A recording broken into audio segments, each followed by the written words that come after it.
नमस्कार मित्रांनो, मी आज माझ्या शिवीला देणार आहे बघा रक्षा ET+TT वॅक्सिन. तर वॅक्सिन तुम्हाला नाव ऐकून माहित असेल, ET-TT. ET म्हणजे ज्याला आणि TT म्हणजे धनुर्वात, जसं जे जखमेतून होतो धनुर्वात. तर हा ET+TT हा दोन्ही म्हणजे एकत्र असा हा डोस आहे तुम्ही आज शिवीला देणार आहे, जे पावसाळ्यापूर्वी 2 महिने द्यावा लागतो. त्यानं काय होते, जर हा मी लस दिलं तर अशा प्रकारे त्यांना आजार होत नाही. म्हणजे तो एक संरक्षण, हे एक संरक्षण आहे समजा.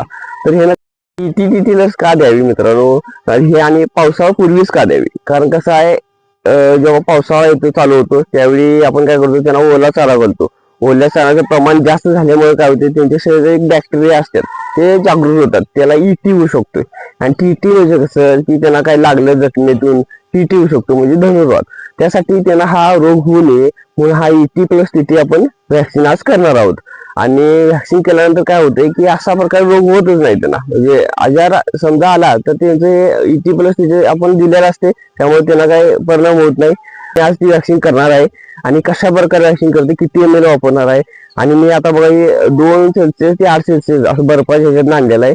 तर ते करडाला कसं द्यायचं, किती महिन्यानंतर द्यायचं, हा पूर्ण डिटेल व्हिडिओ मी आज टाकणार आहे. तुम्ही नक्की बघा, माझ्या चॅनल सबस्क्राईब करा, शेअर करा, कारण तुम्हाला अशा प्रकारे व्हिडिओ बघायला मिळेल.